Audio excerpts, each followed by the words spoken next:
Hi, and welcome to Understanding IEPs, Empowering Parents of Neurodiverse Students. A little bit about me. My name is Allie Grossman. I'm a mom to three little boys who are all autistic. I have a master's in school counseling, a bachelor's in elementary education, a mental health counseling certificate, and an IEP coaching certificate. Previously, I worked as a school counselor, and prior to that, an elementary teacher. I have spent years in the world of education and have sat at the IEP table for many different roles.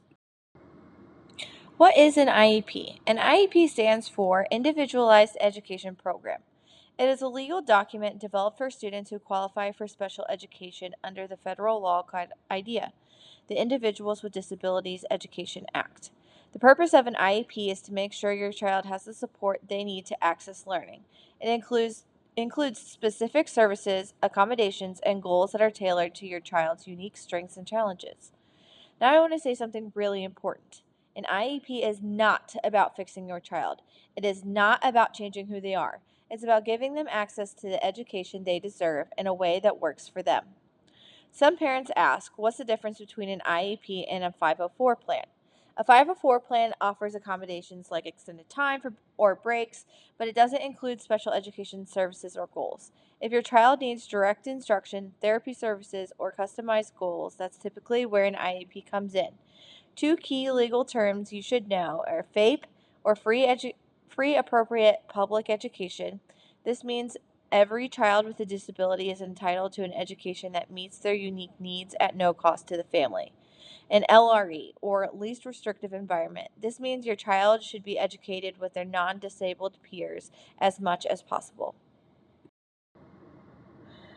Now let's break down what's actually inside an IEP. So let's start with present levels of academic achievement and functional performance, or PLAAFP. This is a snapshot of where your child is right now, academically, socially, behaviorally. It should clearly explain how their disability affects their ability to access learning. The next is annual goals. These are specific, measurable goals your child is working towards over the next 12 months. They might relate to reading, writing, communication, self regulation, or social skills, depending on what your child needs. Then comes accommodations and modifications. Accommodations are changes to how your child learns, like extra time, sensory tools, visual schedules, etc. Modifications, on the other hand, change what your child is expected to learn. So those are shortened assignments, different grading criterias, and so on. Another thing is special education services. These are direct services from special education staff like reading specialists, resource room, social skills group, etc. Then is related services.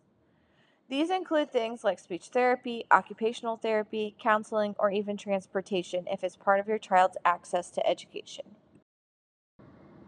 Placement. This describes the type of classroom or setting where your child will receive services. The team should always consider the least restrictive environment first, keeping your child with their peers as much as possible. Then comes transition planning. If your child is 14 years or older, the IEP will include goals and services to help them prepare for life after high school, like job training, college planning, or independent living skills. Now let's talk about the step by step process.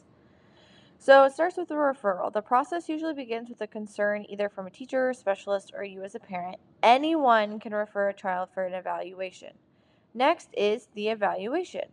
Once you give written consent, the school has a certain amount of time to assess your child in all areas of suspected need: academics, behavior, communication, motor skills, and more. Next comes eligibility meeting.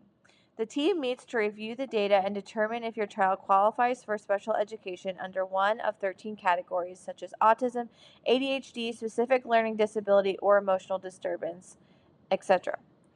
Then becomes developing the IEP.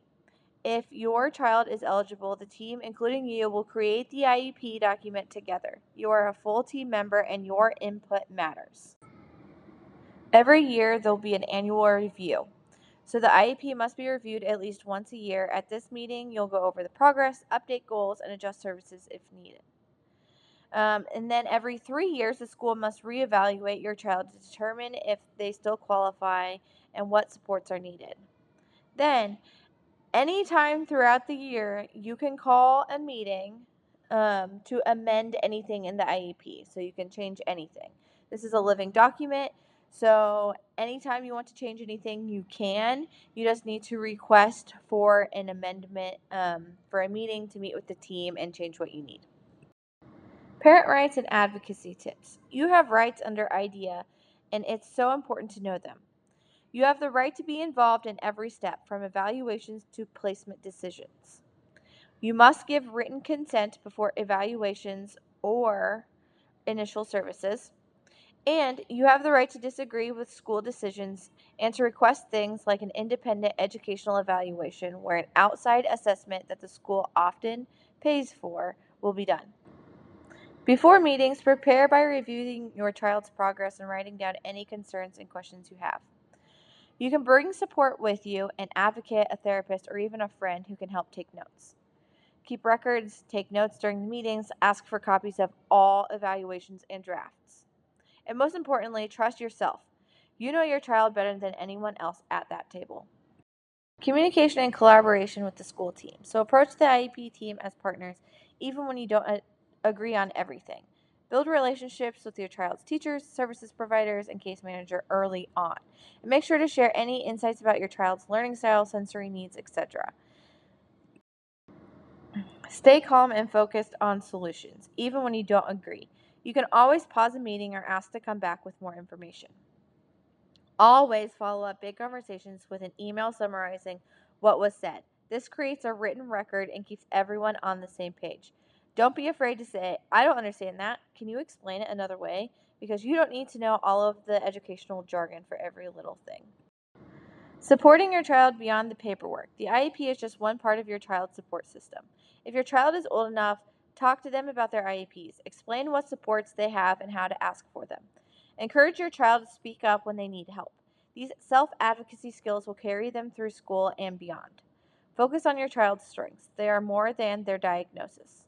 Pay attention to how school affects your child emotionally. If school is causing anxiety, burnout, or frustration, that's a sign something might need to change. And build a team around your child that includes therapists, tutors, support groups, whatever helps them thrive.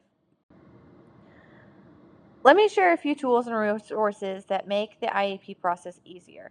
Keep a binder or digital folder with your child's IEP, evaluations, progress notes, and communication logs.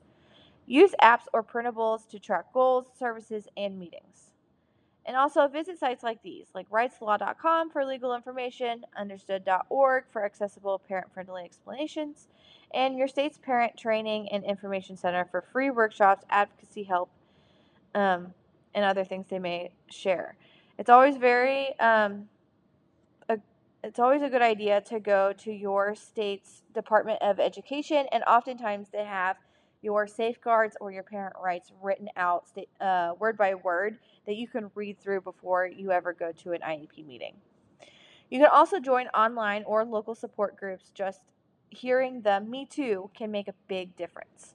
If things feel stuck, consider working with an IEP coach or advocate who can walk you through the process. Thank you so much for spending this time with me. Let's recap some few key takeaways.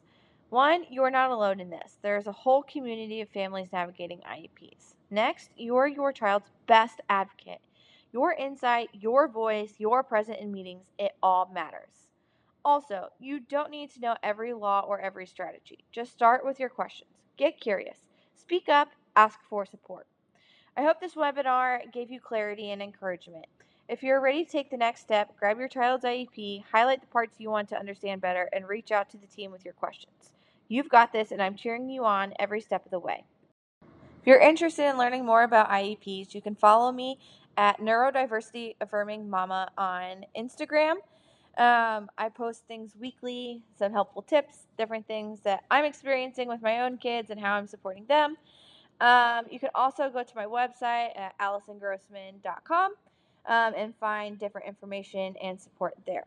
If you're looking for some IEP support directly, you can reach out to me on Instagram or email me, and we can set up different coaching sessions in order to help you understand your child's IEP and how you can better support your child in the IEP meetings to promote more neurodiverse affirming goals and strategies.